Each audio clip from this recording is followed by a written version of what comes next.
CK ടോക്സിന്റെ പുതിയൊരു വീഡിയോയിലേക്ക് എല്ലാവർക്കും സ്വാഗതം.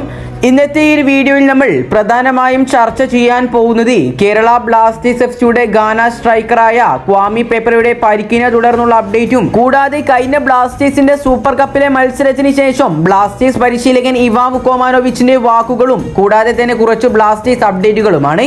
അപ്പോൾ വിശദമായ വീഡിയോയിലോട്ട് കടക്കുന്നതിന് മുമ്പായി നിങ്ങൾ ഇതുവരെ ഈ ചാനൽ സബ്സ്ക്രൈബ് ചെയ്തിട്ടില്ല എങ്കിൽ ഇതുപോലുള്ള കൂടുതൽ ബ്ലാസ്റ്റേഴ്സ് ISL അപ്ഡേറ്റുകൾക്ക് വേണ്ടി ഈ ചാനൽ ഒന്ന് സബ്സ്ക്രൈബ് ചെയ്തു വെക്കാൻ ശ്രമിക്കുക. ഏതായാലും നിലവിൽ പുറത്തേക്ക് വന്നുകൊണ്ടിരിക്കുന്ന റിപ്പോർട്ടുകളെല്ലാം തന്നെ കേരള ബ്ലാസ്റ്റേഴ്സ് എഫ്സിയുടെ ആരാധകർക്ക് വളരെയധികം നിരാശ നൽകുന്നതാണ്. കാരണം കഴിഞ്ഞ ദിവസം നടന്ന കലിംഗ സൂപ്പർ കപ്പ് മത്സരത്തിൽ പരിക്ക് പറ്റിയിട്ടുണ്ടായിരുന്ന കേരള ബ്ലാസ്റ്റേഴ്സ് എഫ്സിയുടെ സൂപ്പർ താരമായ ക്വാമി പെപ്രയുടെ നിലവിലെ അവസ്ഥ വളരെ ഗുരുതരമാണ്. ഈ ഒരു പരിക്കിന് ശേഷം താരത്തിന് നല്ലപോലെ നടക്കാനൊന്നും സാധിച്ചിട്ടുണ്ടായിരുന്നില്ല.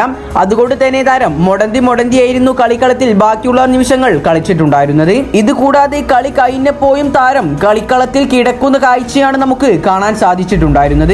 ഏതായാലും നിലവിൽ ഇപ്പോൾ കേരള ബ്ലാസ്റ്റേഴ്സ് എഫ്സിയുടെ ഗാന സ്ട്രൈക്കറായ ക്വാമി പെപ്രയുടെ പരിക്കിനോടനുബന്ധിച്ചുകൊണ്ട് ഗോളിന്റെ ഒരു റിപ്പോർട്ട് ഇപ്പോൾ പുറത്തേക്ക് വിട്ടിട്ടുണ്ട്. ക്വാമി പെപ്ര എന്ന ഒരു സൂപ്പർ താരത്തിന് നല്ല രീതിയിലുള്ള ഒരു പരിക്കാണ് പറ്റിയിട്ടുള്ളത്. കൂടാതെ താരത്തിന് ചിലപ്പോൾ കുറച്ച് മത്സരങ്ങൾ നഷ്ടമായേക്കാമെന്നും ഗോളിന്റെ വ്യക്തമായി റിപ്പോർട്ട് ചെയ്തിട്ടുണ്ട്. കൂടാതെ ഇന്ന് നടന്ന ട്രെയിനിങ്ങിലൊന്നും താരം പങ്കെടുത്തിട്ടില്ല എന്നും ഗോളിന്റെ വ്യക്തമാക്കുന്നുണ്ട്. ഇനി ഏതായാലും അടുത്ത ദിവസം താരത്തിന്റെ പരിക്കിനെ തുടർന്നുള്ള ടെസ്റ്റ് റിസൾട്ട് വന്നാൽ മാത്രമേ ബാക്കിയുള്ള കാര്യങ്ങളൊക്കെ പറയാൻ സാധിക്കുകയുള്ളൂ. നമുക്കറിയാം നിലവിൽ കേരള ബ്ലാസ്റ്റേഴ്സ് എഫ്സിക്ക് വേണ്ടിയിട്ട് മികച്ച പ്രകടനം തന്നെയാണ് ക്വാമി പെപ്ര എന്ന ഈ ഒരു താരം കാഴ്ചവെക്കുന്നത്. അതുകൊണ്ട് തന്നെ ഈ ഒരു സാഹചര്യത്തിൽ താരത്തിന് പരിക്ക് ബാധിച്ചുകൊണ്ട് പുറത്തേക്ക് പോവേണ്ടി വന്നാൽ അത് കേരള ബ്ലാസ്റ്റേഴ്സ് എഫ്സിക്ക് ഒരു വലിയ തിരിച്ചടി തന്നെയായി മാറും. ഏതായാലും നമുക്ക് താരത്തിന്റെ ടെസ്റ്റ് റിസൾട്ടിന് വേണ്ടി കാത്തിരിക്കാം. അടുത്തൊരു അപ്ഡേറ്റ് എന്നത് കഴിഞ്ഞ ദിവസത്തെ ജംഷഡ്പൂരിനെതിരായുള്ള മത്സരത്തിന് ശേഷം കേരള ബ്ലാസ്റ്റേഴ്സ് എഫ്സിയുടെ പരിശീലകനായ ഇവാൻ വുക്കോമാനോവിച്ച് പറഞ്ഞ വാക്കുകളാണ്.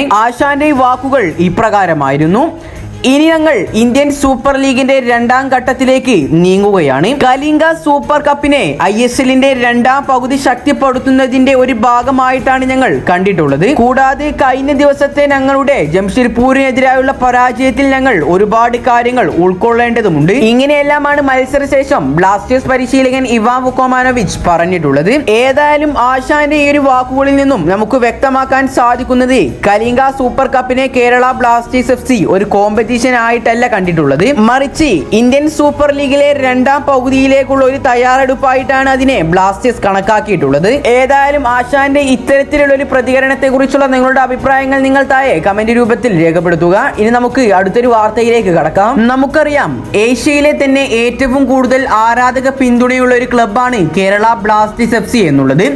കേരള ബ്ലാസ്റ്റേഴ്സ് എവിടെ കളിക്കാൻ പോയാലും അവിടെ ബ്ലാസ്റ്റേഴ്സിന്റെ ആരാധക കൂട്ടായ്മയായ മഞ്ഞപ്പടയുടെ സാന്നിധ്യം നമുക്ക് കാണാൻ സാധിക്കും. ഇനി മറിച്ച് ഓൺലൈൻ വഴി നോക്കുമ്പോഴും ബ്ലാസ്റ്റേഴ്സ് ആരാധകരൊന്നും ചില്ലറക്കാരല്ല.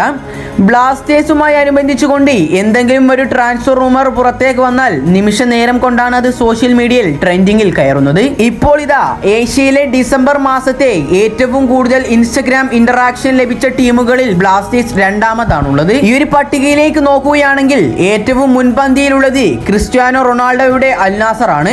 91 മില്യനാണ് അൽ നാസറിന്റെ ഡിസംബർ മാസത്തെ ഇൻസ്റ്റഗ്രാം ഇന്ററാക്ഷൻ. റൊണാൾഡോ എന്നൊരു ബ്രാൻഡ് ഉള്ളത് കൊണ്ട് മാത്രമാണ് അൽ നാസറിന് ഈ ഒരു പട്ടികയിൽ ഒന്നാം സ്ഥാനത്തെത്താൻ കഴിയുന്നത്. 23.1 മില്യൺ ഇൻസ്റ്റഗ്രാം ഇന്ററാക്ഷൻ ലഭിച്ച ഇറാനിലെ ഒരു ക്ലബ്ബാണ് ഈ ഒരു പട്ടികയിലെ മൂന്നാം സ്ഥാനത്തുള്ളത്. എന്നിരുന്നാലും വമ്പന്മാരായ ഈ ഒരു ക്ലബിനോടൊപ്പം തന്നെ കേരള ബ്ലാസ്റ്റേഴ്സ് എഫ്സി എത്തുക എന്നത് നിസ്സാര കാര്യമൊന്നുമല്ല. ഇതോടെ കേരള ബ്ലാസ്റ്റേഴ്സ് എഫ്സി വീണ്ടും തങ്ങളുടെ ഏഷ്യൻ വൻകരയിലെ സർവാധിപത്യം തെളിയിച്ചിരിക്കുകയാണ്. ഏതായാലും ഈ ഒരു നിമിഷം ഏതൊരു കേരള ബ്ലാസ്റ്റേഴ്സ് എഫ്സിയുടെ ആരാധകനും അഭിമാനിക്കാവുന്ന ഒരു നിമിഷമാണ്. കൂടാതെ വളരെ നിർണായകമായ ഒരു പോരാട്ടത്തിൽ തോൽവി വാങ്ങിയിട്ടുണ്ടായിരുന്നു ഇന്നലെ കേരള ബ്ലാസ്റ്റേഴ്സ് എഫ്സിക്ക്. ഇതോടെ സൂപ്പർ കപ്പിൽ നിന്നും പുറത്തായതോടെ ബ്ലാസ്റ്റേഴ്സിന്റെ ആരാധകരെല്ലാവരും തന്നെ ഇനി നേരെ ISL കിരീടത്തിലേക്കാണ് ലക്ഷ്യം വെക്കുന്നത്. ഏതായാലും ചരിത്രത്തിൽ ഇതുവരെയും ഒരു ട്രോഫി പോലും സ്വന്തമാക്കാൻ കഴിയാത്ത കേരള ബ്ലാസ്റ്റേഴ്സ് എഫ്സിക്ക് മുന്നിലെ ഒരു സുവർണാവസരമായിരുന്നു കലിംഗ സൂപ്പർ കപ്പ്. എന്നാൽ ബ്ലാസ്റ്റേഴ്സിന്റെ ആരാധകർ പ്രതീക്ഷിച്ചത് പോലെയൊന്നും കളിക്കാൻ ബ്ലാസ്റ്റേഴ്സിന്റെ പ്ലേയേഴ്സിന് സാധിച്ചിട്ടുണ്ടായിരുന്നില്ല.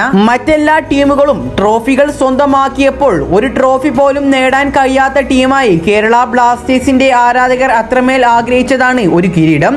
സീസണിൽ ട്രോഫി നേടാനുള്ള ഏറ്റവും മികച്ച അവസരമാണ് ബ്ലാസ്റ്റേഴ്സിന് നഷ്ടമായിട്ടുള്ളത്. ഇനി ഏതായാലും ബ്ലാസ്റ്റേഴ്സിന് മുന്നിലുള്ളത് ഇന്ത്യൻ സൂപ്പർ ലീഗിന്റെ ഷീൽഡ് ട്രോഫിയും കിരീടവുമാണ്. ഇത് രണ്ടും ഇനി ബ്ലാസ്റ്റേഴ്സ് സ്വന്തമാക്കുമോ എന്നുള്ളത് നമുക്ക് കാത്തിരുന്നു കാണാം. ഏതായാലും വീഡിയോ ഇവിടെ വെച്ച് അവസാനിപ്പിക്കുകയാണ്. ഇതുപോലുള്ള കൂടുതൽ ബ്ലാസ്റ്റേഴ്സിനെ സംബന്ധിച്ചുള്ള ഏറ്റവും പുതിയ വാർത്തകൾ ലഭിക്കുവാൻ വേണ്ടി ഈ ചാനൽ മറക്കാതെ സബ്സ്ക്രൈബ് ചെയ്തു വെക്കുക. അപ്പോൾ അടുത്തൊരു അപ്ഡേറ്റുമായി വീണ്ടും വരാം. Good bye.